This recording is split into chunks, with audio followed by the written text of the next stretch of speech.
नमस्कार, मैं हूं आपके साथ अमनदीप। न्यूज 18 उत्तर प्रदेश उत्तराखंड के नए स्टूडियो से हम आपको उसी तेज तर्रार और सटीक तरीके से दिखाएंगे हर खबर। उससे पहले अब तक की टॉप 10 क्राइम की खबरें आपको दिखाते हैं फटाफट अंदाज में। गाजियाबाद धर्मांतरण केस में मास्टरमाइंड शाहनवाज खान गिरफ्तार, महाराष्ट्र के रायगढ़ से हुई गिरफ्तारी।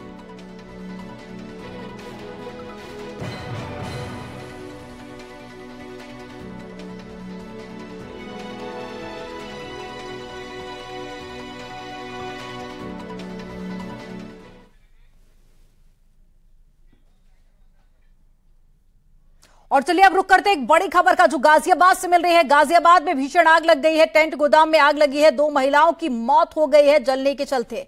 तो महिलाओं की मौत हुई है, दमकल की गाड़ियां मौके पर पहुंची हैं, आग पर काबू पा लिया गया है।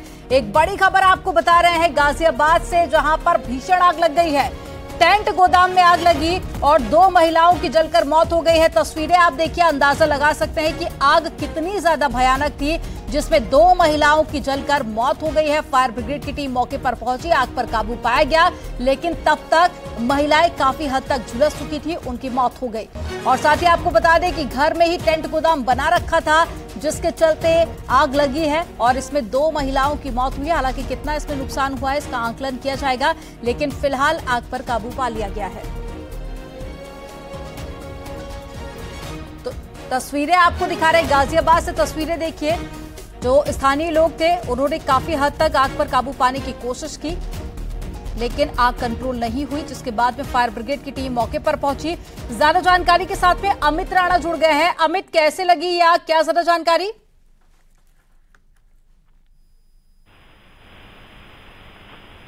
अमित, मेरी आवाज आप तक पहुंच पा रही है? तो अमित से जुड़ेंगे, लेकिन आप ये तस्वीरें देखिए, तस्वीरें कितनी ज्यादा भयावह है, जो कि पूरा घर धू-धू कर यहां पर जल रहा है। 2 महिलाएं यहां पर अंदर मौजूद थी, जिनकी झुलसने से मौत हो गई है। स्थानीय लोगों ने काफी हद तक पानी डालकर आग बुझाने का प्रयास किया, लेकिन आग नहीं बुझी।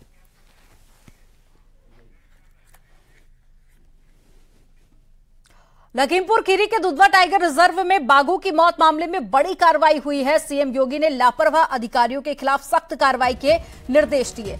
दुधवा के फील्ड डायरेक्टर बी प्रभाकर को हटाकर वेटिंग में भेजा गया है। ललित वर्मा को दुधवा फील्ड डायरेक्टर बनाया गया है। इसके अलावा बरेली से ललित वर्मा को दुधवा भेजा गया। वहीं डीएफओ बफर सुंदरेश को हटाकर ईटा भेज दिया गया है। 3 रेंजर्स के खिलाफ भी लापरवाही की वजह से कार्रवाई की गई है।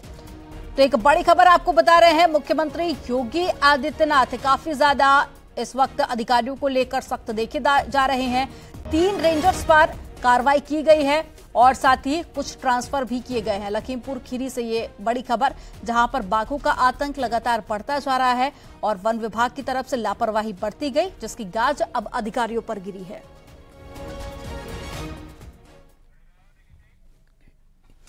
वाराणसी में G20 बैठक का आज दूसरा दिन है। पीएम मोदी काशी में आयोजित G20 देशों के विकास मंत्रियों की बैठक को वर्चुअली संबोधित करेंगे। आज 11 बजे से शाम 5 बजे तक बैठक चलेगी। बैठक की शुरुआत प्रधानमंत्री मोदी वर्चुअली करेंगे और G20 देशों के विकास मंत्रियों की इस बैठक में अगले 100 सालों की चुनौतियों पर चर्चा की जाएगी, साथ ही समाधान की योजना भी बनेगी। तो इस मीटिंग में अलग अलग देशों के विकास मंत्री अपने अपने देशों के विकास मॉडल को पेश करेंगे। सम्मेलन के दौरान पिछले कुछ सालों में वित्तीय संकट, जलवायु परिवर्तन, महामारी, आतंकवाद और युद्ध जैसे हालातों से निपटने का खाका भी खींचा जाएगा। तो वाराणसी में G20 के जो देश है उसकी बैठक होनी है। आज दूसरा दिन है। प्रधानमंत्री नरेंद्र मोदी वर्चुअली इसकी शुरुआत करेंगे, जिसमें कई सारे डेलीगेट्स शामिल होंगे। आपको बता दें कि इससे पहले G20 देशों के मेहमान कल वाराणसी पहुंचे थे और सबसे पहले एयरपोर्ट पर तिलक लगाकर उनका स्वागत किया गया। एयरपोर्ट से गंगा के तट तक भारतीय संस्कृति और कला के रंग बिखरे देखे गए। दुनिया के दिग्गज देशों से आए मेहमानों का स्वागत ऐसा हुआ कि वो काशी को देखते ही रह गए। गंगा घाट पर दिव्य गंगा आरती का नजारा दिखा तो घाटों को दुल्हन की तरह सजाया गया था। गंगा आरती के वक्त विदेशी मेहमानों की मौजूदगी रही और इस दौरान विदेश मंत्री एस जयशंकर भी मौजूद रहे। ओम अध्यात्मरवचारि देवं ग्रह गुणगण विशेषण विशिष्टायाम भेलम संकल्पं गृणीमः प्रतिज्ञां जगुरो सप्तस्यादतै वैति दो। सीएम योगी के वाराणसी दौरे का आज दूसरा दिन है। आज सुबह 11 बजे काशी विश्वनाथ मंदिर पहुंच सकते हैं सीएम, और सीएम योगी यहां काल भैरव में भी दर्शन करने जा सकते हैं।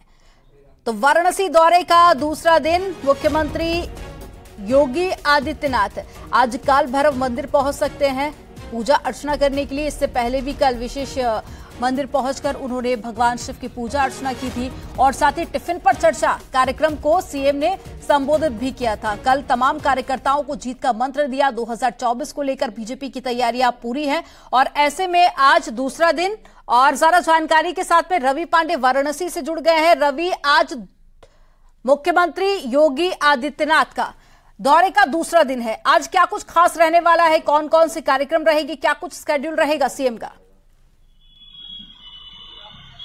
देखिए, मुख्यमंत्री का दौरे का दूसरा दिन है, और सुबह लगभग 8 बजे वो जो स्थानीय जो पदाधिकारी टिकट हाउस में बैठक करेंगे, और लगभग 10 बजे करीब वो सीधे काल भैरव मंदिर और बाबा विश्वनाथ के दर्शन करेंगे।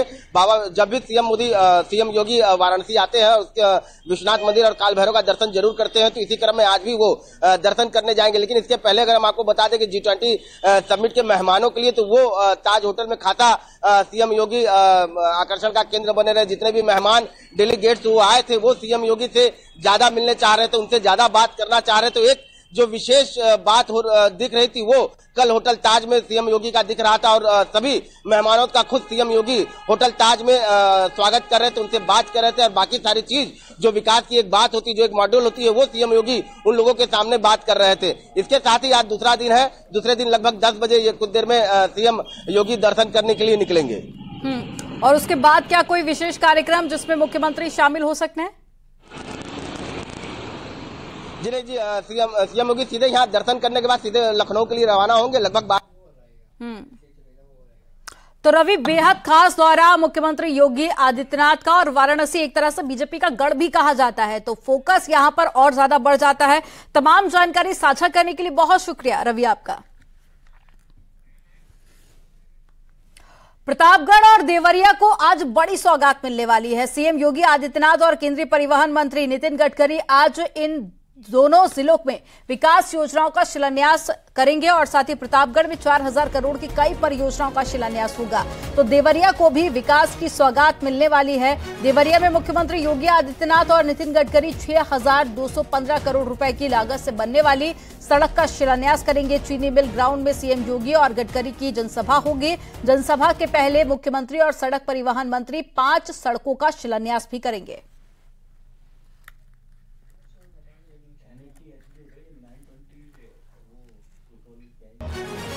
गाजियाबाद में बीते दिनों ऑनलाइन गेम के जरिए धर्मांतरण का रैकेट का भांडाफोड़ हुआ था। पुलिस ने इस मामले में आरोपी मौलवी अब्दुल रहमान को गिरफ्तार किया था, और इसके बाद अब दूसरे आरोपी और उस गुनाह का मास्टरमाइंड शाहनवाज खान उर्फ बद्दू को गिरफ्तार कर लिया गया। महाराष्ट्र के रायगढ़ जिले के शाहनवाज उर्फ बद्दू को गिरफ्तार किया गया है। बद्दू से पुलिस की पूछताछ जारी है, और बद्दू से विदेशी फंडिंग और धर्मांतरण पर सवाल जवाब होंगे, यानी कि बद्दू अब हर राज उगलेगा। बद्दू बताएगा कि उसका आका कौन है और वो किसके इशारे पर काम कर रहा है। गाजियाबाद पुलिस और साथ ही मुंबई पुलिस और साथ ही अलीबाग की पुलिस ने मिलकर बद्दू को खोज निकाला। शाहनवाज खान उर्फ बद्दू की तलाश यूपी पुलिस के साथ साथ मुंबई की पुलिस भी कर रही है, जिसके बाद में अब गिरफ्तारी हो चुकी है, पूछताछ होगी आगे। ऑनलाइन गेमिंग के जरिए धर्मांतरण के मास्टरमाइंड शाहनवाज उर्फ बद्दू को पुलिस ने गिरफ्तार कर लिया है। अब पुलिस बद्दू से धर्मांतरण के विदेशी फंडिंग का राज उगलवाएगी, क्योंकि पुलिस को बद्दू के खाते में काफी कुछ गड़बड़ी मिली है। इसी से जुड़ी एक रिपोर्ट आपको दिखाते हैं।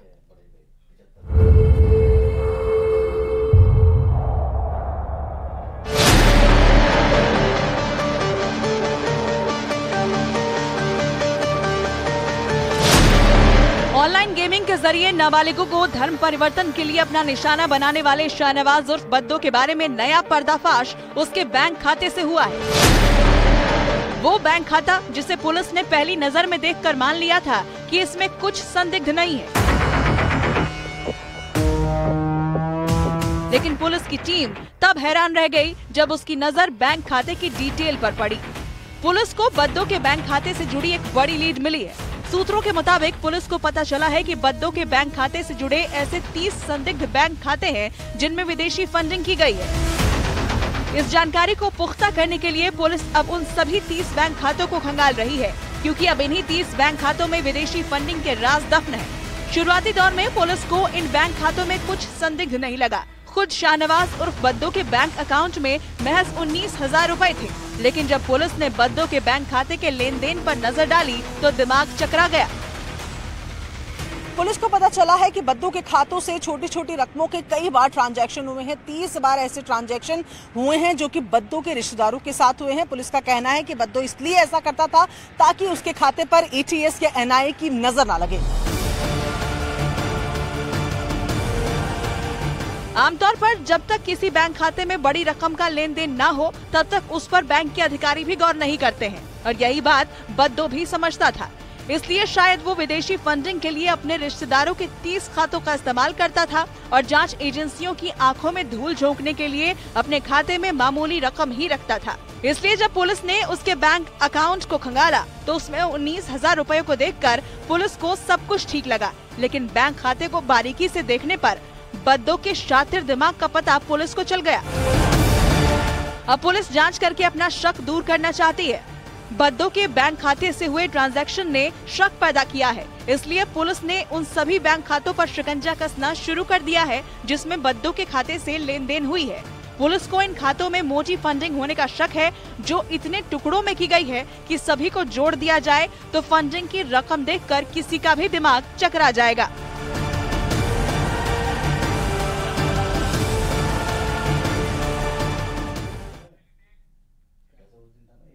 जालौन में पुलिस की लुटेरों के साथ में मुठभेड़ हो गई। मुठभेड़ के दौरान में मध्य प्रदेश का इनामी हिस्ट्री शीटर सूरजपाल के पैर में गोली लगने से वो घायल हो गया। घायल बदमाश के साथ में उसके 2 साथियों को भी पुलिस ने गिरफ्तार कर लिया है। आरोपियों के पास से 22,500 रुपए बरामद किए गए। मुठभेड़ गोहन थाना क्षेत्र में सहाफ मोड़ के पास में हुई है। मुठभेड़ के बाद की ये तस्वीरें आपको दिखा रहे हैं जब तीनों को गिरफ्तार कर लिया गया। तो देखिए, एक बदमाश के पैर में गोली लगी थी और यूपी गवर्नमेंट की तरफ से लंगड़ा अभियान चलाया गया था, जिसके चलते लगातार इस तरह के ऑपरेशंस किए जा रहे हैं। 11/12/23 की रात्रि में यशोजी सर्विलांस व गोहन की संयुक्त पुलिस टीम द्वारा मुखबिर की सूचना पर गोहन सहाव रोड पर बम्बी पर चेकिंग की जा रही थी। इसी दौरान एक मोटरसाइकिल सवार पर 3 व्यक्ति सवार होकर आए, जिन्हें रोका गया तो उन्होंने पुलिस पार्टी पर जान मारने की नियत से फायरिंग की। आत्मरक्षा पुलिस पार्टी द्वारा फायरिंग की गई तो एक व्यक्ति के पैर में गोली लगी। तीनों व्यक्तियों को पकड़ लिया गया। और अब खबर झांसी से है, जहां पर ट्रांसफार्मर में भीषण आग लग गई। शहर कोतवाली थाना क्षेत्र के सुभाषगंज बाजार में ये आग लगी। भीषण गर्मी के चलते ट्रांसफार्मर पर अधिक लोड पड़ने के चलते पहले ट्रांसफार्मर में ब्लास्ट हुआ, जिसके बाद में आग ने ट्रांसफार्मर को पूरी तरह से अपनी चपेट में ले लिया। आग पर काबू पाने के लिए दमकल कर्मियों को कड़ी मशक्कत का सामना भी करना पड़ा। 2 घंटे की कड़ी मशक्कत के बाद ट्रांसफार्मर में लगी आग पर पूरी तरह से काबू पाया गया।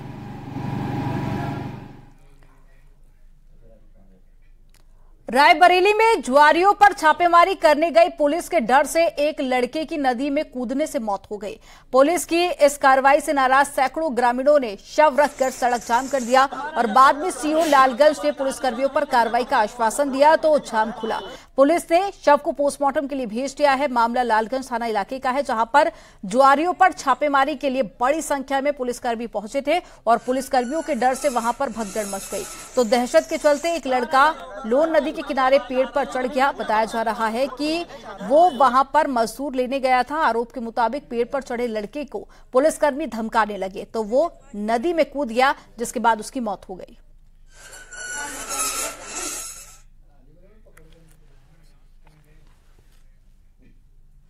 और चलिए यहां पर रुकेंगे एक छोटे से ब्रेक के लिए। आप देखते रहिए न्यूज़ 18।